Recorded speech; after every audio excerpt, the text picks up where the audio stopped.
آمنوا ادخلوا في السلم كافة ولا تتبعوا خطوات الشيطان إنه لكم عدو مبين হে বান্দারা ইসলামের ভিতরে তোমরা প্রবেশ করো কাফায় তামা পরিপূর্ণ তোমরা প্রবেশ করো কিন্তু আমরা আজকে মুসলমান তারা অর্ধেক মুসলমান না পরিপূর্ণ মুসলমান যদি বেটে বলে মিলে তাহলে মানি যদি সুবিধা হয় তাহলে জিন্দাবাদ যদি সুবিধাবাদ জিন্দাবাদ আর যদি আমার মতো না হয় তাহলে সেই ইসলাম আমরা মানি না সেরকম ইসলাম নয় ইসলামে যেমন আরাম আছে মিষ্টি খাওয়া আছে ইসলামে যেমন বিবাহ শাদী আছে ইসলামে যেমন ভালোবাসার বহির প্রকাশ আছে ইসলামে এমন ঘৃণাও আছে ইসলামে যেমন মিষ্টি খাওয়া আছে তেমন উহুদের ময়দানে যুদ্ধের ময়দানে পাথর খাওয়ার নাম হচ্ছে ইসলাম ঠিক না ঠিক তাই আমার আগে হুজুর বলে গিয়েছিলেন সুন্নাত নয় শুধু দাওয়াতের মেহমান সুন্নাত নয় শুধু খাওয়া শেষে মধুপান আর কিছু সুন্নাত আছে তুমি জানো কি জানলেও জীবনে কখনো তা মানো কি ঠিক না সুন্নাত শুধু নয় বকরি চড়াতে যাওয়া আর সুন্নাত হলো পাথরের আঘাত খাওয়া ঠিক না মুহাব্বতে তাই খালিদ মোরালি আবু বকরের মতো পাশে থাকো কি আর কিছু সুন্নাত আছে তুমি জানো কি জানলেও জীবনে কখনো তা মানো কি কথা বলতে হবে ঠিক না ঠিক তার পূর্বে আলোচনা রেখেছেন হযরত মাওলানা মুহাম্মদ জহিরুল ইসলাম জিহাদি দামাত বারাকাতুহুম অত্যন্ত সুন্দর কথা বলছিলেন আল্লাহ ওনার কোরআন সুন্নাহর কথা বলে আমাদেরকে আমল করার তৌফিক দান করেন পড়েন আমিন কথা বলেছেন মাওলানা মুহাম্মদ রাশিদুল ইসলাম যুক্তিবাদী দামাত বারাকাতুহুম গত বছর আগের বছর আমার সাথে উনিও ছিলেন দেখা হয়েছে আল্লাহ রাব্বুল আলামিন ওনার দ্বীনি খেদমতগুলো কবুল মঞ্জুর করেন পড়েন আমিন কথা বলেছেন হাফেজ কারি মাওলানা মুহাম্মদ আব্দুল আল মামুন হাফিজাহুল্লাহ আল্লাহ রাব্বুল আলামিন ওনার হায়াত নেক হায়াত দান করেন আর অনেক কি কথা বলেছেন আজকের মাহফিলের প্রধান অতিথি বিএনপি কেন্দ্রীয় নেতা সাবেক মন্ত্রী এমপি নাটোর 2 জনাব অ্যাডভোকেট এম রুহুল কুদ্দুস তালুকদার দৌর সাহেব আল্লাহ রাব্বুল আলামিন ওনাকে ইসলামের খাদেম হিসেবে কবুল মঞ্জুর করেন জোরে বলেন আমিন আমিন বিশেষ অতিথিবৃন্দ মুআজ্জাজ মুকাররম উলামায়ে কেরাম তালিবুল ইলম ভাইরা প্রাণ প্রিয় যুবক ভাইরা আল্লাহর পেয়ারা মুরব্বী বাবাজিরা পর্দার অন্তরে বসা শ্রদ্ধা সম্মানিতা মা ও বোনেরা আল্লাহ সুবহান মহিয়ান করিয়ান রব্বুল ইজ্জত ওয়াল জালালের আলিশান দরবারে হৃদয়ের গভীর থেকে শুকর আদায় করছি যে মহান রব্বুল ইজ্জত ওয়াল জালাল আমাদেরকে অত্যন্ত দয়া করে মায়া করে ভালোবেসে দ্বীনের জন্য কবুল করেছেন মঞ্জুর করেছেন কোরআনের বাগানে আসার বসবার তৌফিক দান করেছেন সেই জন্য হৃদয়ের গভীর থেকে শ্রদ্ধা জড়িত কণ্ঠে আল্লাহর প্রেমে মাতোয়ারা হয়ে ইমানের আওয়াজকে উঁচু করে জবান ছেড়ে দিয়ে সকলে একযোগে পড়ছি আলহামদুলিল্লাহ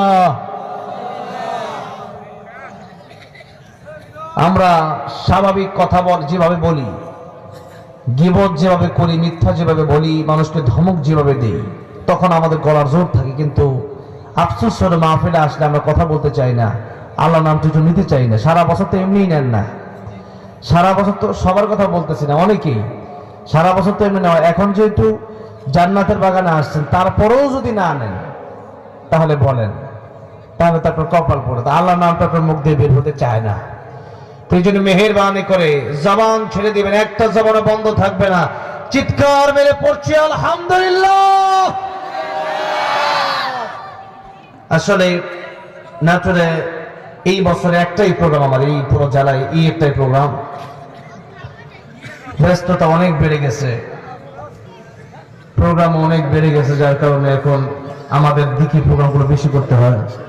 এক সময় নাটোরে আসতাম, মোটামুটি প্রতি সপ্তাহে আসা হতো, প্রতি মাসে আসা হতো। নাটোরে প্রায় জায়গাগুলোতে আমি আসছি আলহামদুলিল্লাহ। তো নাটোরের বা এদিকের সিস্টেমগুলো হচ্ছে যে মোটামুটি প্রধানত 10টায় 10:30টায় উঠে পড়ে। তারপরেও আজকে যিনি আমাকে দাওয়াত করেছেন, গতবারও যার সাথে আমার একটা ভালো সম্পর্ক, আমাদের সাংবাদিক সুহাগ ভাই, ইসলামী আন্দোলনের কর্মী, এবং ওনার সম্মানিত শ্বশুর মৌলানা আজিজুল ইসলাম সাহেব, ওরা আমাকে অত্যন্ত মহব্বত করেন। আমি সেই 10টা 15 এসেছি, আসার পরে দ্রুতই দেওয়ার জন্য বলছিলাম, কিন্তু ওনারা বলল যে দ্বিতীয় বক্তা উঠছে 10:30টায়, তো কিভাবে দেওয়া যায়। তাই বললাম ঠিক আছে, কোনো সমস্যা নাই, আমার এত তাড়াহুড়ার কোনো দরকার নাই, আপনার জীবে ভালো মনে করেন। তো ওনাদের ভালো মনে করাতেই মোটামুটি 1 ঘন্টা আমরা ঘরে ছিলাম। তো যাই হোক, এই লম্বা টাইমটা মানুষ বসতে চায় না রাত 12টার পরে, কারণ মোটামুটি সবাই কর্মজীবী মানুষ, সবার এই দিনে কাজ ছিল, কাজ থেকে ফারেক হয়ে মাগরিবের পর বা এশারের পর আস্তে ধীরে এখানে এসেছেন। আবার ঘুমের প্রয়োজন, সকালে চাকরি আছে, কাজ আছে, ক্ষেত খামার আছে। তো এই জন্য আমাদের, যদিও আমরা রাতের বেলায় আমাদের প্রোগ্রাম হয় বিভিন্ন জায়গায়, দিনে খুব কমই হয়, কিন্তু আপনাদের কাজগুলো দিনের বেলায় বেশি, যার কারণে লম্বা সময় আজকে আলোচনা করবো না। আমি আসার আগে বলছি তাহলে আজকে আলোচনা বেশি করতে পারবো না, ওনারা বলছে ঠিক আছে আপনি মুআফাক অনুযায়ী করেন। তো যতটুকু সময় দেখবো যে আপনাদের ধৈর্য আছে, ততটুকু সময় আমি করতে পারবো ইনশাআল্লাহ, কারণ ধৈর্যের একটা ব্যাপার আছে। আপনাদের ধৈর্যের সাথে আমার আলোচনাটা হবে। যদি আপনার ধৈর্য না থাকে, যদি একটু পরে আসতে উঠে শুরু আমি জানি, তখন আমি আলোচনা করলে এটার মর্যাদা থাকবে না। একজন মানুষ শুনতে চাচ্ছে না কোরআনের কথা, তখন আমি বলবো কেন, মর্যাদা থাকবে না। এই জন্য মোটামুটি 1 ঘন্টা খানিক সময় তো মানে ধৈর্য কোলাবে তো ইনশাআল্লাহ। আল্লাহ কবুল করেন, জোরে বলেন আমিন। যারা এই প্রোগ্রামের আয়োজন করলেন, কষ্ট করলেন, টাকা পয়সা দিলেন, আজকে এই পর্যন্ত আসলেন, বসলেন, কাল কিয়ামতের ময়দানে যেন আল্লাহ রাব্বুল আলামিন আমাদেরকে একসাথে নবীর সাথে জান্নাতুল ফেরদাউস দান করেন, জোরে বলেন আমিন। প্রাথমিক কথা হচ্ছে যে এই মাদ্রাসার একটি আলোচনা প্রোগ্রাম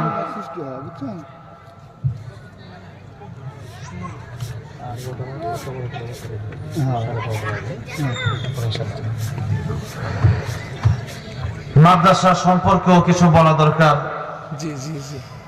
দ্বিতীয়ত হচ্ছে এই মাসটা শাবান, সামনে আসতেছে রমজানুল মুবারক, গুরুত্বপূর্ণ এই মাস। তাই এই মাস সম্পর্কে আমাদের কিছু কর্মসূচি আছে, আমাদের কিছু জানার ব্যাপার আছে, কিছু বোঝার ব্যাপার আছে। সেই বিষয় নিয়েও কিছু সময় আলোচনা করব ইনশাআল্লাহ। মাদ্রাসা এটা হচ্ছে পৃথিবীর সর্বশ্রেষ্ঠ জায়গা, পৃথিবীর সর্বশ্রেষ্ঠ জায়গা। কেন? নবীজি বলেছেন খায়রুকুম মান তাআল্লামাল কুরআন ওয়া আল্লামা। এই পৃথিবীতে সর্বশ্রেষ্ঠ মানুষ তারা যারা কোরআন শিখে এবং শিখায়। এই মাদ্রাসার মধ্যে এই একটা কাজের জন্য মাদ্রাসা খোলা, মাদ্রাসার দরকার, মাদ্রাসার প্রয়োজন। আর যতদিন পর্যন্ত কোরআনের শিক্ষা থাকবে, ততদিন পর্যন্ত এই পৃথিবী ঠিক থাকবে, দেশ ঠিক থাকবে, সমাজ ঠিক থাকবে, দেশে প্রকৃত মানুষ থাকবে। যেদিন থেকে কোরআনের শিক্ষা বন্ধ হয়ে যাবে, মাদ্রাসার শিক্ষা বন্ধ হয়ে যাবে, আল্লাহর কসম কেটে বলতে পারি, হাদিস শরীফের ভাষায় পৃথিবী টিকবে না, পৃথিবী থাকবে না, কিয়ামত হয়ে যাবে। তাহলে এবার বলেন, এই মাদ্রাসা শিক্ষার দরকার আছে না নাই? 9 জন মানুষ, 9 জন ছাত্র আজকে কোরআনের হাফেজ হয়ে গেল। এই ছোট্ট মাদ্রাসা থেকে, ঢাকার বড় বড় মাদ্রাসা থেকে 10 জন 9 জন হাফেজ বের হয় না। আলহামদুলিল্লাহ, আলহামদুলিল্লাহ বলেন। আপনার এলাকার জন্য এই মাদ্রাসাটা রহমত। সারাদিন কোরআন তেলাওয়াত হয়, আপনারা ঘুমায় থাকেন, তাহাজ্জুদের সময় ছাত্রগুলো উঠে আমার কাছে কান্নাকাটি করে, আল্লাহ রাব্বুল আলামিনের রহমত অঝরে এই নাটনে পড়তে থাকে, আপনাদের এলাকায় পড়তে থাকে। এই জন্য এই মাদ্রাসাগুলোর প্রয়োজন আছে। আল্লাহ রাব্বুল আলামিন তার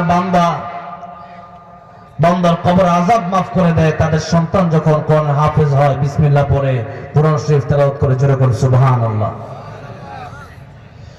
ঈসা আলাইহিস সালাম একদিন রাস্তা দিয়ে যাচ্ছেন, দেখেন একটা কবর আযাব হচ্ছে। ওনাকে আল্লাহ রাব্বুল আলামিন মানুষকে জীবিত করার মতো মুআজিজা, উনি যখন কম বিইذনিল্লাহ পড়তেন আল্লাহর জন্য, মানুষ তখন আবার প্রাণ ফিরে পেত, সুবহানাল্লাহ। একটু পরে আবার তিনি আসতেছেন, আসার সময় দেখলেন সেই কবরটাই জান্নাতের বাগান হয়ে গেছে, সুবহানাল্লাহ। ঈসা আলাইহিস সালাম জিজ্ঞেস করলেন, আমি একটু আগে রাস্তা দিয়ে যাচ্ছিলাম, দেখলাম তোমার কবরে আযাব হচ্ছে, এখন দেখলাম তোমার কবরটা জান্নাতের বাগান হয়ে গেছে, কারণটা কি তুমি আমাকে বলবে? সেই কবরবাসী, সেই কবরে থাকা ব্যক্তিটি বলল, পয়গম্বর ঈসা রূহুল্লাহ, আমার কবরে একটু আগে জাহান্নামের আগুন ছিল আপনি জানেন, কিন্তু আমি পৃথিবীতে একটা ইতিম সন্তান রেখে এসেছিলাম, এখানে আজকে যাদেরকে পানি দেওয়া হলো একজন ইতিম সন্তানও ছিল, ঠিক না? মাদ্রাসায় ইতিম বাচ্চা আসলে কখনো ফিরিয়ে দেওয়া যাবে না। আমি আমার গাজীপুরে ইতিম বাচ্চাদেরকে কখনো ফিরানোর চেষ্টা করি না। ইতিম বাচ্চাদেরকে আমরা জায়গা দেওয়ার সবসময় চেষ্টা করি। আমাদের মাদ্রাসা যদিও গ্রামের চেয়ে শহরের মাদ্রাসায় খরচ অনেক বেশি, আমাদের প্রাইভেট মাদ্রাসার, তারপরেও আমাদের মাদ্রাসা অনেক ইতিম আছে। আর আমি নারায়ণগঞ্জ জাহান ইন্টারন্যাশনাল মাদ্রাসা, সেটার ভাইস প্রিন্সিপাল আমি, সেখানে প্রায় 200 ইতিম। বাহিরের আউটসাইড থেকে কোনো লোকের কাছ থেকে 1 টাকাও নেওয়া হয়, আলহামদুলিল্লাহ বলে। 200 ইতিম, দৈনিক মাসিক তাদের এক একজনের পিছনে খরচ হচ্ছে প্রায় 12 থেকে 15,000 টাকা, আলহামদুলিল্লাহ বলে। তো ইতিম বাচ্চার কারণে, একজন ইতিম সন্তানকে আপনি আদর করার কারণে আমার নবীকে ভালোবাসা হয়। নবী বলেছেন, এই যে 2টা আঙ্গুল, এই 2টা আঙ্গুল যত কাছাকাছি, জান্নাতের ভিতরে যারা ইতিমকে ভালোবাসবে তারা থাকবে আমার এত কাছাকাছি, যেরকম সুবহানাল্লাহ। এই জন্য আমার নবী ছিলেন ইতিম, ইতিমদেরকে আমরা ভালোবাসবো। যেখানে ইতিম আছে সেখানে আমরা বেশি বেশি করবো। ইতিমকে ভালোবাসতেন না, তাকে ভালোবাসতেন না, আপনি নবীকে ভালোবাসতেন, সুবহানাল্লাহ। আর নবীকে ভালোবাসতেন, নবী বলেছেন, কানা মাই ফিল জান্নাহ, আমার সাথে তোমরা জান্নাতে থাকবা, সুবহানাল্লাহ। এই জন্য কথাটা বলতেছি, পয়গম্বর ঈসা রূহুল্লাহকে বলেন, পয়গম্বর আমার সন্তান এতদিন পর্যন্ত বড় ছোট্ট ছিল, বড় না, বড় ছোট্ট, মানে অনেক ছোট ছিল। তার মা আজকে একটু আগে মাদ্রাসায় ভর্তি করে আসছে, আর আমার ছেলে যখনই পড়া শুরু করলো, বিসমিল্লাহির রহমানির রহিম, এই বিসমিল্লাহির রহমানির রহিম পরম করুণাময় অসীম দয়ালু আল্লাহর নামে শুরু। আল্লাহকে দয়ালু বলে ডাক দিছে, করুণাময় বলে ডাক দিছে। আল্লাহ বলেন, ফেরেশতা, এই বান্দার কবরে আযাব হতে পারে না, তার সন্তান নিয়ে আমারে রহমান বলে ডাকছে, রহিম বলে ডাকতেছে, এই সন্তানের বাবার কবরে আমি আল্লাহ আযাব দিতে পারি না, এই সন্তানের বাবার কবরকে আমি আল্লাহ জান্নাতের বাগান বানিয়ে দিলাম। এই হলো মাদ্রাসা শিক্ষার ফজিলত, দুনিয়াতে হলো পরকালেও না। কোরআন শিক্ষার কারণে একজন মানুষ প্রকৃত মানুষ হয়ে যায়। প্রকৃত মানুষ হওয়ার জন্য আর রহমান আল্লামাল কোরআন খলাকাল ইনসান, আল্লামাল কোরআন আগে, খলাকাল ইনসান পরে। আগে কোরআন শিক্ষার কথা এসেছে, পরে মানুষ হওয়ার কথা এসেছে। তাই কোরআন শিক্ষা ছাড়া ভালো মানুষ হওয়ার বিকল্প কোনো রাস্তা নাই। ডক্টর, ইঞ্জিনিয়ার বানান, তাতে কোনো সমস্যা নাই, কিন্তু আপনার সন্তানের প্রাথমিক শিক্ষা হবে মাদ্রাসা শিক্ষা, প্রাথমিক শিক্ষা হবে কোরআনের শিক্ষা। কথা বলেন ঠিক না ঠিক? আসুন, কোরআন শরীফের শিক্ষা সম্পর্কে আমরা অল্প কথা বললাম, যেহেতু আমরা সবাই জানি কোরআন শরীফ আল্লাহ দিয়েছেন। আমার আগে হুজুর ওয়াজ করে গেছেন, জিয়াদি সাহেব হুজুর, কিতাবুন আনজালনাহু ইলাইকা লিতুখরিজান নাসা মিনাজ যুলুমাতি ইলান নূর। এই কিতাব এসেছে, কোরআন শরীফ এসেছে মানুষকে জাহান্নামের পথ থেকে বাঁচিয়ে জান্নাতে নেওয়ার জন্য। আর জান্নাতে যারা যাবে এরাই হচ্ছে প্রকৃত লাভবান, এরাই হচ্ছে প্রকৃত সফলকাম, এরাই হচ্ছে প্রকৃত মানুষ। আর না হলে জান্নাতে যদি না যাওয়া যায়, আমি যদি জাহান্নামে যাই, আসহাবে কাহফের কুকুরটা জান্নাতে যাবে, আর আমি মানুষ হয়ে যদি জাহান্নামে যাই, তাহলে আমার চেয়ে কুকুরই ভালো। উলাইকা কাল আনআমি বাল হুম আদাল। কে বলেছেন? আল্লাহ বলেছেন, যদি কুকুর যদি মালিক চেনে, মানুষ যদি মানুষ মালিক না চেনে, মানুষ যদি ঈমান গ্রহণ না করে, মানুষ যদি আল্লাহকে না চেনে, সেই মানুষের চেয়ে কুকুরটাই ভালো শ্রেয়। এই জন্য আমরা যেন কুকুরের চেয়ে অধম নিকৃষ্ট না হয়ে যায়। আল্লাহ আমাদেরকে তুমি প্রকৃত মানুষ বানায় দাও, কোরআনের শিক্ষা আমাদের ভিতরে তুমি দিয়ে দাও, জোরে বলেন আমিন। আসুন, রাত যেহেতু অনেক গভীর হয়ে গেছে, 12টা অলরেডি, পুরো 12টার কাঁটায় ঘড়ি চলে গেছে, ঘড়ির কাঁটা পুরো 12টায় চলে গেছে। তাই আমরা লম্বা সময় দেরি না করে আমরা আজকে মূল আয়াতের দিকে আমরা আলোচনা শুরু করি। সূরাতুল বাকারা আয়াত নাম্বার 183। এই সূরাতুল বাকারার 183 নম্বর আয়াত থেকে আজকে আমরা আলোচনা করব। কিচ্ছু দেওয়া যাবে না, মানে ওয়াজ করবো কখন, প্রশ্নের উত্তর দিব কখন, ঠিক না? কোনো প্রশ্নই দেওয়ার দরকার নেই, কারণ আমার ওয়াজের মূল টাইম শেষ। কথা ছিল 12টা পর্যন্ত আলোচনা করব। আমি টাইমকে খুব গুরুত্ব দিই। কেন দেই? আল্লাহ নিজে কোরআন শরীফে একটি সূরা নাজিল করেছেন, সূরার নাম হচ্ছে টাইম, সূরার নাম হচ্ছে সময়। বলেন সেই সূরার নাম কি? মাশাআল্লাহ, আলহামদুলিল্লাহ, আমার বড় ভালো লাগতেছে। শ্রোতা যারা আছে, কিছু অ্যাক্টিভ শ্রোতা থাকলে কথা বলতে বড় ভালো লাগে। আমি বলার আগে তারা বলে দিয়েছেন সূরাতুল আসর। এই সূরাটা, আসর মানে হচ্ছে ইতিহাস, আসর মানে মহাকাল, আসর মানে হচ্ছে সময়। আর ওয়াও হচ্ছে আরবি গ্রামার অনুযায়ী ওয়াও কসমিয়া, ওয়াল আসর ওয়াতিন ওয়াজাইতুন, এই তিনের কসম, জাইতুনের কসম। এই যে আল্লাহ রাব্বুল আলামিন কোরআন শরীফে ওয়াওয়ের মাধ্যমে কসম কেটেছেন বিভিন্ন জায়গায়। আমরা যখন কসম কাটি, আমরা কার কসম কাটি? আল্লাহ। কেন? কথাকে দৃঢ় করার জন্য, মজবুত করার জন্য, যে কাজটা আমি করেছি বা এই কাজটা আমি করি নাই বা এই কাজটা আমি করতে চাই।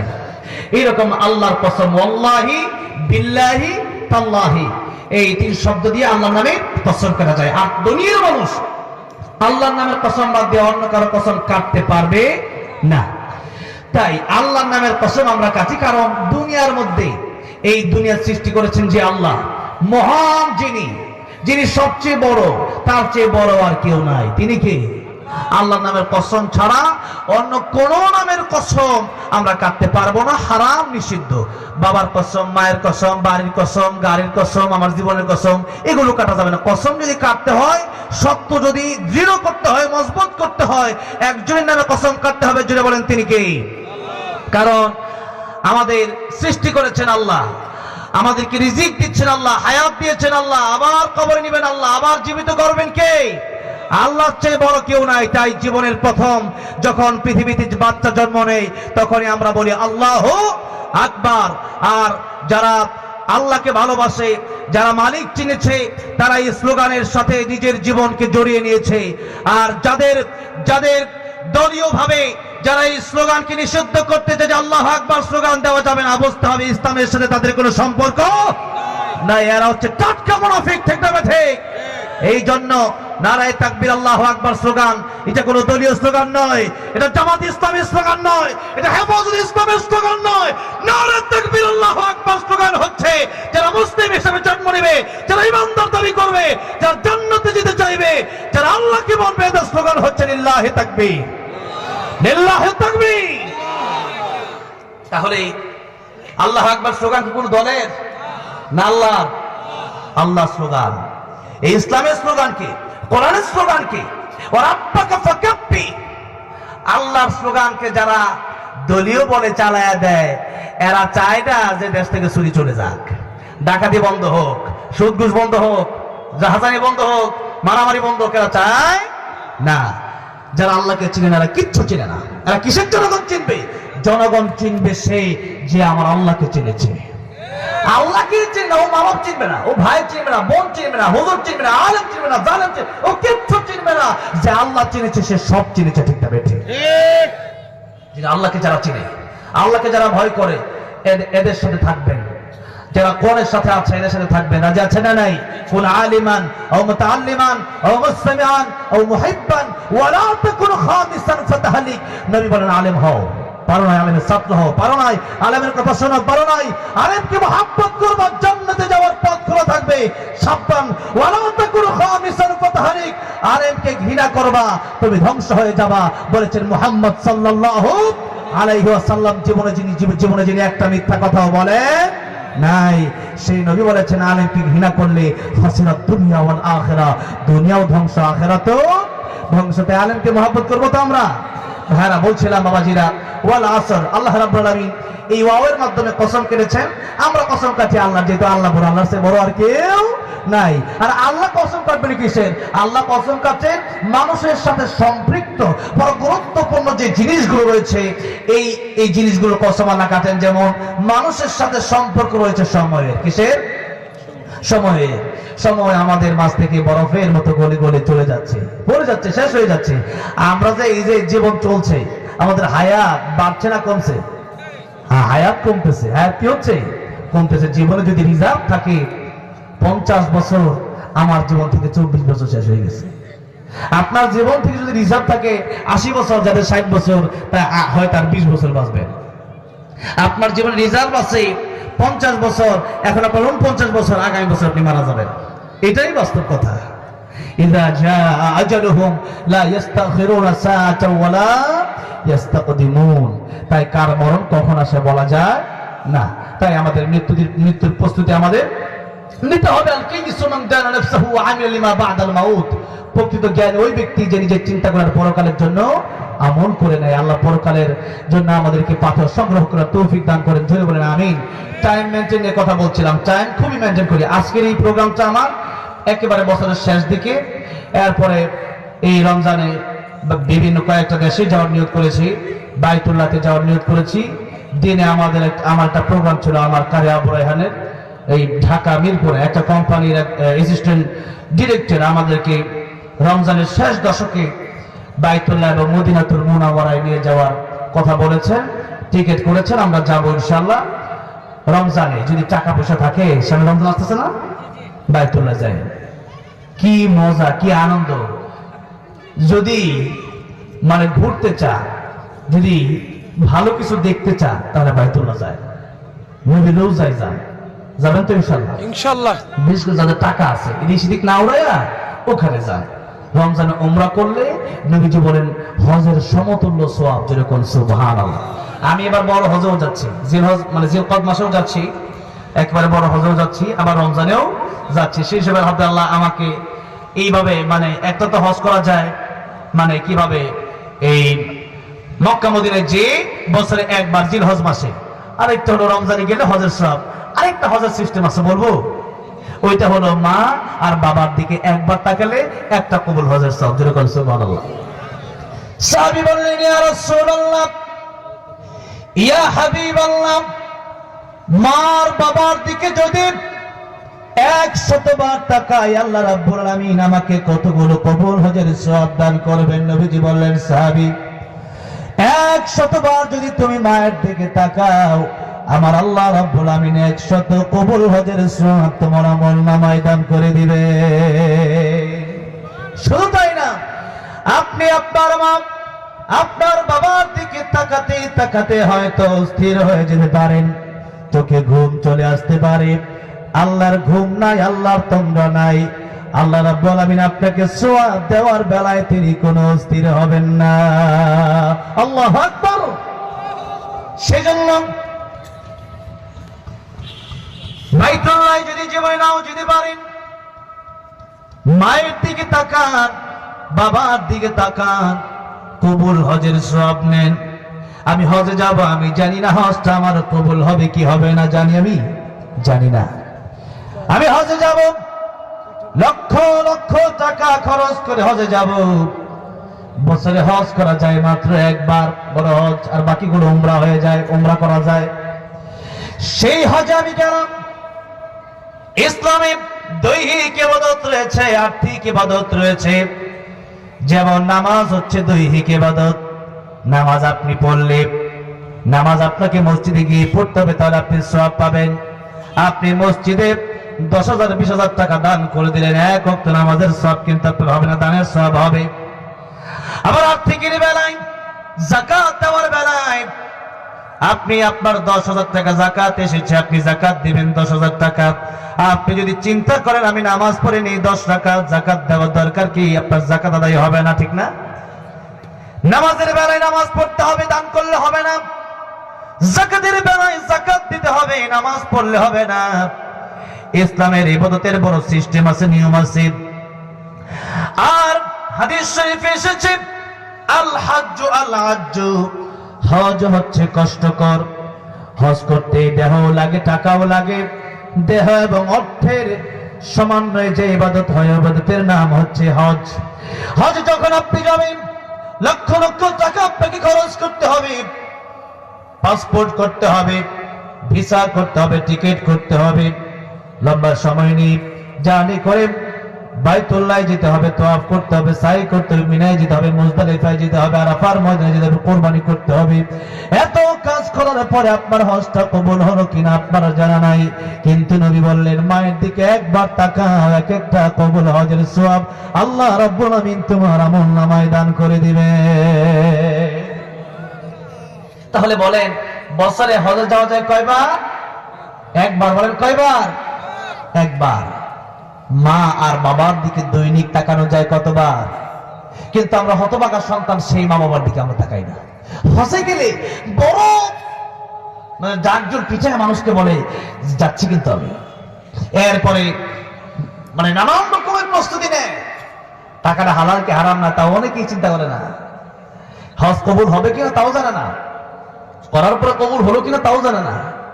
কিন্তু অনেক সন্তান আছে, মা যখন ফোন দিছে, মা আপনার নাটোরে, আপনি আছেন ঢাকায়, মা ফোন দিছে, বাবারে টাকার দরকার 2000। আপনি বলেন কয়দিন পরে পরে টাকা দেওয়া লাগে? এত টাকা দেওয়া লাগে কেন? এই যে বলছেন, বেয়াদবি করছেন। কি করছেন? অথচ আল্লাহ রাব্বুল আমিন কোরআন শরীফে বিভিন্ন জায়গায় আল্লাহর ইবাদতের উপরে আল্লাহ রাব্বুল আমিন মায়ের কথা বলেছেন, বাবার কথা বলেছেন। সূরা বনী ইসরাঈলের আয়াত নাম্বার 23 রাব্বুল আমিন বলছেন, ওয়া ক্বাদা রাব্বুকা আল্লা তা'বুদু ইল্লা ইয়্যাহু ওয়া বিল ওয়ালিদাইনি ইহসানা। তোমরা, আমি আল্লাহর চূড়ান্ত ফয়সালা, সিদ্ধান্ত হচ্ছে তোমরা কেবলমাত্র আল্লাহর ইবাদত করবা। কার ইবাদত? আল্লাহর ইবাদত। আর আল্লাহর ইবাদতের পরে তোমরা পিতামাতার খেদমত করবা। কার খেদমত? অন্য আয়াতের ভিতরে আল্লাহ রাব্বুল আমিন বলছেন, ওয়া'বুদুল্লাহা ওয়ালা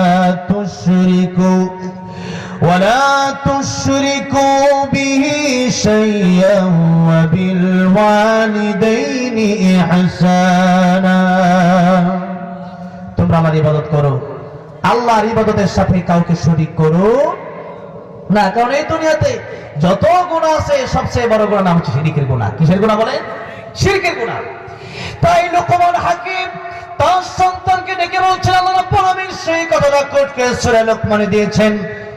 21 নম্বর পারা হিফজুল কোরআনের 11তম পৃষ্ঠায় আল্লাহ বলছেন, وَإِذْ قَالَ لُقْمَانُ لِابْنِهِ وَهُوَ يَعِظُهُ يَا بُنَيَّ لَا تُشْرِكْ بِاللَّهِ إِنَّ الشِّرْكَ لَظُلْمٌ عَظِيمٌ। আল্লাহ রাব্বুল আমিন বলছেন, লোকমান হাকিম তার সন্তানকে উপদেশ দিচ্ছেন, সন্তান, ও আমার বেটা, তুমি শিরক করো না। শিরক হচ্ছে পৃথিবীর সবচেয়ে বড় গুনাহ। অন্য আয়াতে আল্লাহ রাব্বুল আমিন বলছেন, ইন্নাল্লাহা লা ইয়াগফিরু আন ইউশরাকা বিহি ওয়া ইয়াগফিরু মা দুনা যালিকা লিমান ইয়াশা ওয়া মান يشرك بالله فقد افترى إثما عظيما। কিয়ামতের ময়দানে আমি আল্লাহ রাব্বুল আমিন যাকে ইচ্ছা তাকে ক্ষমা করে দেব। আমি আল্লাহ রহমান, আমি আল্লাহ রহিম, আমি আল্লাহ গফফার। কিন্তু ওই সমস্ত বান্দাদেরকে কোনোভাবে মাফ করা হবে না, এটা আমি আল্লাহর ওয়াদা।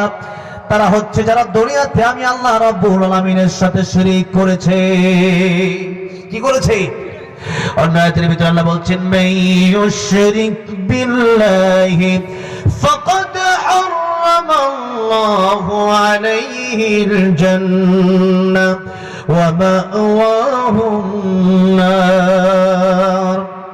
কিয়ামতের ময়দানে আল্লাহ রাব্বুল আলামিন দুটি দলে মানুষকে বিভক্ত করে দিবেন। এক আয়াতের ভিতরে আল্লাহ বলছেন ফারিকুম ফিল জান্নাতি ওয়া ফারিকুম ফিস সাঈর। একটা হবে জান্নাতি দল, আরেকটা হবে জাহান্নামী দল। আর যারা আল্লাহর সাথে শিরক করবে কশিন কালে তারা কোনোদিন জান্নাতে যেতে পারবে না, অনন্তকালের জন্য তারা জাহান্নাম ভোগ করবে চিরতরের জন্য। ফাকাদ হারামাল্লাহু আলাইহিল জান্নাত, জান্নাতটাকে আমি আল্লাহ রাব্বুল আমিন তাদের জন্য হারাম ঘোষণা করে দিলাম। আল্লাহর কথা সত্য না মিথ্যা? সত্য না মিথ্যা? ওমান আসদাকু মিনাল্লাহি কিলা। আল্লাহর চেয়ে সত্য কথা আর কারো আছে নাকি? আছে? নাই। তাই আল্লাহ বললেন শিরিক যদি করো আমি আল্লাহ মাফ করব না। শিরিক মানে আল্লাহ যা বলেছেন আপনি তা না করে, আল্লাহর ইবাদত না করে আপনি অন্যের ইবাদত করলেন, অথবা আল্লাহকে সিজদা না দিয়ে মাজারে গিয়ে সিজদা দিলেন, আল্লাহকে সিজদা না দিয়ে পীরের পায়ে সিজদা দিলেন, এগুলো হচ্ছে শিরক। এই শিরিক, এই শিরিক থেকে আমাদের বাঁচতে হবে। এটা হচ্ছে আল্লাহর ইবাদতের সাথে সম্পৃক্ত। শিরিক যদি করেন ইবাদত হবে না, কবুল হবে না। কোন ইবাদত কবুল হবে না শিরিক করলে। ভাইয়েরা আমার, বাবাজিরা আমার, শিরিক হচ্ছে এত বড় গুনাহ, যে গুনাহ করলে আর আল্লাহকে বিশ্বাস যে করেন, হিন্দু, খ্রিস্টান, ইহুদি, বৌদ্ধ, তাদের সাথে মুসলিমদের আর কোন সিস্টেম পার্থক্য থাকলো না।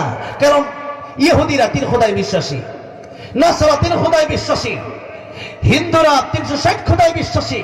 আপনি যদি মনে করেন আল্লাহ একজন প্রভু আর পীরও আমার আরেকজন প্রভু, তাহলে আর ঈমান থাকে না। আর এই জন্য তামাম পৃথিবীতে যত নবী রাসূলগণ এসেছেন সবাইকে আল্লাহ রাব্বুল আমিন 2টি কর্মসূচি দিয়ে পাঠিয়েছেন। জোরে বলেন কয়টা কর্মসূচি? 2টি।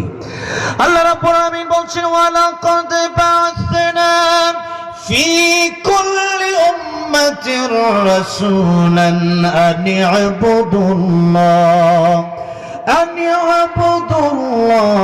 ওয়াজতানিবুত তাগুত। এই পৃথিবীতে আল্লাহ রাব্বুল আমিন যত নবী রাসূল পাঠিয়েছেন সবার কর্মসূচি ছিল 2টি। একটা কর্মসূচির নাম হলো তারা দাওয়াত দিবে, কেবলমাত্র ইবাদত করতে হবে একজনের। জোরে বলেন তিনি কে? আল্লাহর ইবাদত। নাম্বার 2 হচ্ছে ওয়াজতানিবুত তাগুত, তাগুতকে বর্জন করতে হবে।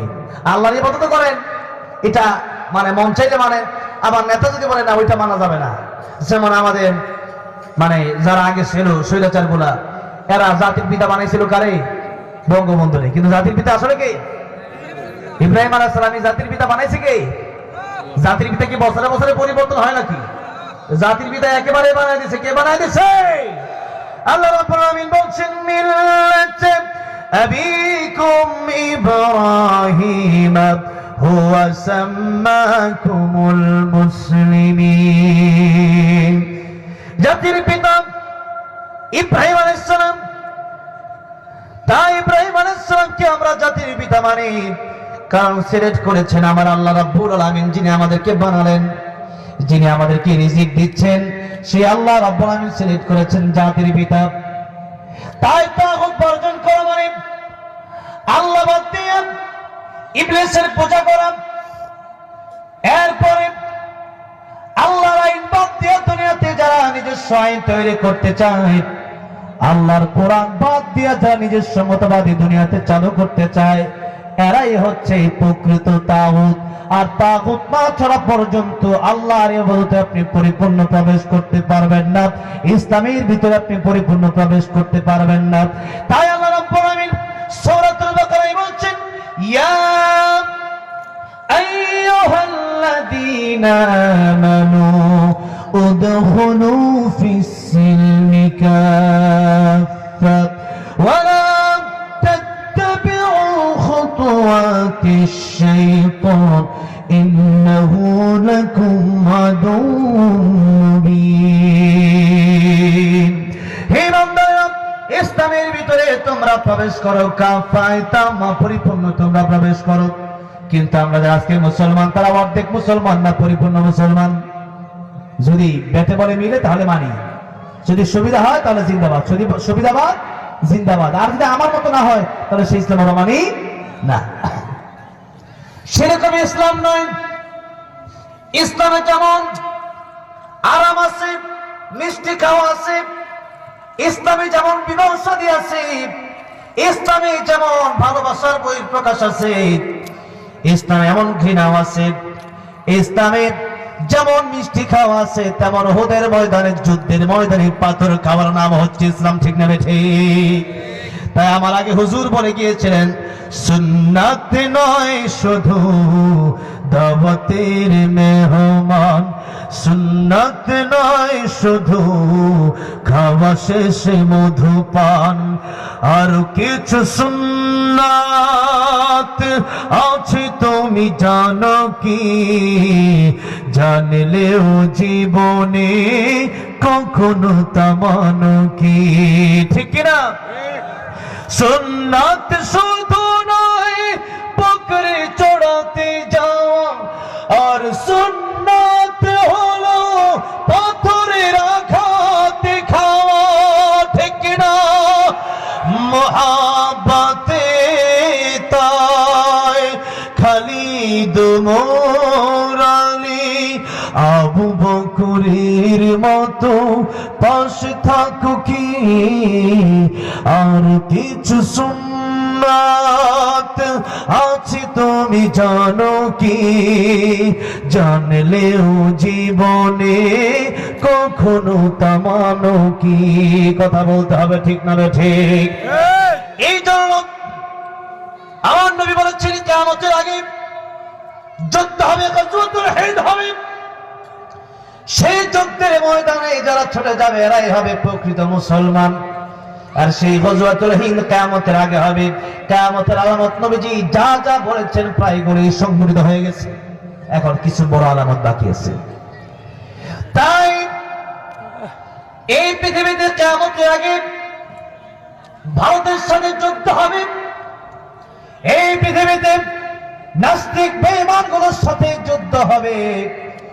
সেদিন গজওয়াতুল হিন্দে যারা চলে যাবে বোঝা যাবে কারা প্রকৃত মুসলমান আর কারা ভুয়া মার্কা মুসলমান। ঠিক বলতে হবে। গজওয়াতুল হিন্দ আসছে। আমার নবীজির ব্যাপারে অনেকেই বলে ইসলামে তরবারি নাই, ইসলামে বুলেট কামান নাই। কে বলছে ইসলামে বুলেট কামান নাই, ইসলামে তরবারি নাই? আমার নবীজি সশরীরে 27টা যুদ্ধে অংশগ্রহণ করেছে, তরবারি আমার নবীর হাতেই ছিল। আল্লাহু আকবার। আপনি কোন জায়গা থেকে এটা আবিষ্কার করলেন যে নবীর সাথে তরবারি ছিল না? যারা বলে এদের মূর্খ, জানে না, কেবলমাত্র মানুষের পা চাটার জন্য, কিছু হালুয়া রুটি খাওয়ার জন্য এই সমস্ত কথাবার্তা মোলারা বলে। আমার নবীর হাতে অবশ্যই তরবারি ছিল। সেই তরবারি দিয়ে আমার নবী সরাসরি যুদ্ধ করেছেন। আমার নবী নরম ছিলেন ঠিক, আমার নবীর ভিতরে ভালোবাসা ছিল ঠিক, কিন্তু যখনই কোরআনের বিরুদ্ধে কথা এসেছে, আল্লাহর বিরুদ্ধে এসেছে, ইসলামের বিরুদ্ধে মানুষ কথা বলেছে, আমার নবী নরম ছিলেন না গরম ছিলেন? নরম না গরম? সেজন্য আমরাও ভালো। এই নাটোরের মানুষ নরম দিলওয়ালা মানুষ, মানুষকে বড় মহাব্বত করে, বড় মেহমান পরায়ণকারী মানুষ তারা। কিন্তু মনে রাখতে হবে কোরআনের বেলায় তারা এক, ইসলামের বেলায় তারা এক হয়ে যাবে। গজওয়াতুল হিন্দের ডাক দিলে পরে ঘরে বসে থাকা যাবে না, কোরআনের জন্য সেই ময়দানে গিয়ে শহীদ হতে হবে, নয়তো গাজী হতে হবে। রাজের ছেলেকে তো হাত দেখতে চাই।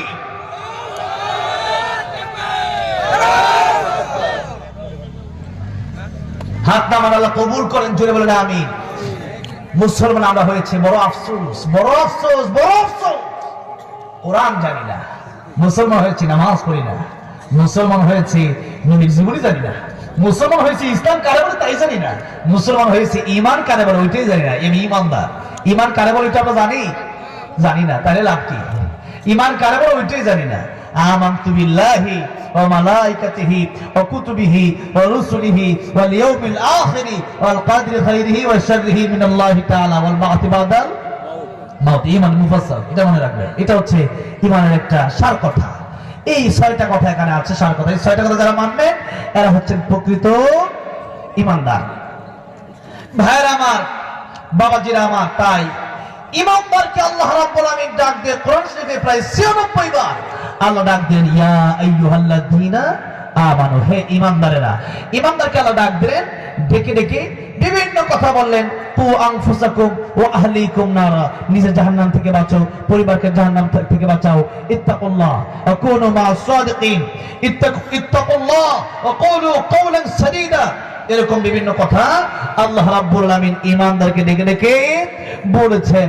আর আজকের যে আয়াত আমি তেলাওয়াত করেছি 183 নম্বর আয়াত, অল্প সময় কথা বলবো, সামনে আসতেছে রমজানুল মুবারক, তাই আল্লাহ রাব্বুল আমিন রমজানের জন্য এই আয়াতটা থেকে পুরো একটা রুকু আল্লাহ রাব্বুল আমিন কোরআন শরীফে এই রমজান সম্পর্কে, রোজা সম্পর্কে আলোচনা করেছেন। নামাজের সম্পর্কে কোরআন শরীফে আলোচনা আছে, এরপরে যাকাত সম্পর্কে আছে, হজ সম্পর্কে আছে, কিন্তু আল্লাহ রাব্বুল আমিন পুরো ডিটেইলস আলোচনা করেন নাই। যেমন নামাজ পড়তে হবে, ফজরে কয় রাকাত, যোহরে কয় রাকাত, আসরে কয় রাকাত, এরকম বিন্যাস আল্লাহ রাব্বুল আমিন করেন নাই। কিন্তু রোজা এমন একটা ইবাদত, যে ইবাদতের ব্যাপারে আল্লাহ রাব্বুল আমিন কমপ্লিট একটা রুকু কখন রাখতে হবে, কি করলে ভেঙে যাবে, যখন প্লেনে থাকবেন তখন আপনার রোজার অবস্থা কি হবে, দেশের বাইরে থাকলে রোজার অবস্থা কি হবে, দেশের ভিতরে থাকলে রোজার অবস্থা কি হবে, বাড়ি থাকলে কি হবে, আর মুসাফির থাকলে কি হবে, সব অবস্থায় আল্লাহ রাব্বুল আমিন বর্ণনা করেছেন। যেরকম সুবহানাল্লাহ। তার মানে রোজার দাম আল্লাহর কাছে অত্যন্ত বেশি। তাই হাদিসে কুদসিতে এসেছে, আস-সাওমু লি ওয়া আনা আজজি বিহি, আল্লাহ বলেন বান্দা আমি আল্লাহর জন্যই রোজা রাখি, আর কিয়ামতের ময়দানে আমি আল্লাহ রাব্বুল আমিন বান্দাকে নিজ হাতেই এই রোজার পুরস্কারটা দিয়ে দেব। যেরকম সুবহানাল্লাহ। আল্লাহ রাব্বুল আমিন নামাজের ব্যাপারে বলেন না আস-সালাতু লি, যাকাতের বেলায় আল্লাহ রাব্বুল আমিন বলেন না যাকাতু লি, হজের ব্যাপারে আল্লাহ বলেন না আল হাজ্জু লি, আল্লাহ রাব্বুল আমিন রোজার ব্যাপারে বলেন আস-সাওমু লি। তার মানে ইবাদতের কিছু সিস্টেম আছে, একটা হচ্ছে বাহ্যিক, একটা হচ্ছে আভ্যন্তরীণ, একটা হচ্ছে বাইরে দেখা যায়, আর একটা হচ্ছে ভিতরের নিয়ত। নিয়তের ব্যাপারটা আছে না নাই? মাহফিলে কিন্তু সবাই, যেরকম এখানে প্যান্ডেলের ভিতরে যারা আছে মোটামুটি তারা কোরআন হাদিস শোনার জন্য বসছে, কিন্তু বাইরে অনেক লোক ঘোরাফেরা করতেছে, এরকম ওয়াজ শোনার নিয়ত নাই, এরকম লোকও আছে না নাই? আছে, ঘোরার জন্য আসছে। এই যে ইজতেমা হলো, ইজতেমা থেকে সবাই ইজতেমায় বয়ান শোনার জন্য যায়, তার চেয়ে বেশি মানুষ রাস্তাঘাটে ওই খেলা দেখতে যায়, ওই সাপের খেলা, এরপরে বিভিন্ন জাদু দেখতে যায়, এরপরে দোকানপাটে ঘোরাফেরা করে। তাহলে নিয়তটা, ভিতরে নিয়ত হচ্ছে ইন্নামাল আমালু বিন্নিয়াত, আগে নিয়তকে কি করতে হবে? পরিশুদ্ধ করতে হবে। তাহলে একটা হচ্ছে ভিতরে আর একটা হচ্ছে বাহিরে, বাহ্যিক আর আভ্যন্তরীণ, এই দুইটা বিষয় আমাদের লক্ষ্য রাখতে হবে। এখন দেখেন নামাজ যখন মানুষ পড়ে, নামাজ অনেক সময় একটা সমাবেশে সবাই মানে নেতা কর্মীরা একত্রিত হয়েছে, এখন একজনের উযু নাই, তারপরে সবাই যেহেতু নামাজ দাঁড়ায় গেছে, উনি কি করবে? উযু আছে না নাই? আল্লাহ আকবার বলে নামাজ দাঁড়ায় গেছে। এমন ঘটনা ঘটে কি ঘটে না? অনেক সময় ঘটে। জিজ্ঞাসা করে দেখবেন উযু নাই কেন? সবাই দাঁড়াইছে কেন? আর না দাঁড়ালে কেমন দেখা যায়? এই যে মানুষকে দেখানোর জন্য নামাজ দাঁড়ায় গেছে। আবার যাকাত, আমাদের দেশে যাকাত যখন মানুষ দেয় তখন দেখবেন আমাদের দেশে এই প্রচলনটা আমাদের গাজীপুরে আছে, আপনাদের এখানে আছে কিনা আমি জানি না। 200 টাকার লুঙ্গি, 300 টাকার শাড়ি কিনে এরপরে সমাজে বিতরণ করে। সবাই দেখলো আমার যাকাতটা, ভিতরে কি অবস্থা আল্লাহ জানে, কিন্তু কম দামের জিনিস না দেওয়াটাই ভালো। আপনি একটা ভালো জিনিস দেন, একটা লুঙ্গি দিচ্ছেন, 100 জনকে দিলেন, 100 এর লুঙ্গি 2 মাস পরে কেউ পিনতে পারলো না, তাহলে এই লুঙ্গি দাম, এই লুঙ্গি দেওয়ার দরকার কি? ঠিক না? ঠিক বলেন। আর যাকাত, এটা সবার সামনে ক্যামেরা ফোকাস করে দেখায় দেওয়ার কোনো দরকার নেই। এই যাকাত দেওয়ার সিস্টেম হচ্ছে, মনে রাখতে হবে, যাকাত যারা গরিব মানুষ তারা নেওয়ার জন্য তাদের আবশ্যকীয় না, করণীয় না, কিন্তু আপনার উপর যদি যাকাত দেওয়া ফরজ হয়ে থাকে, আপনার যাকাত দিয়ে আসাটা ওয়াজিব, ফরজ দিতে হবে আপনার, এটা আপনার করণীয়, দরকার। আপনি যাকাত না দিলে আপনি জাহান্নামে জ্বলবেন, গরিব যাকাত না নিলে গরিব জাহান্নামে জ্বলবে না। সুতরাং যাকাত যিনি দিচ্ছেন ওনার চিন্তা বেশি, যিনি নিবেন ওনার চিন্তা বেশি না। কারণ আপনি যদি যাকাত না নেন আপনার শাস্তি নাই।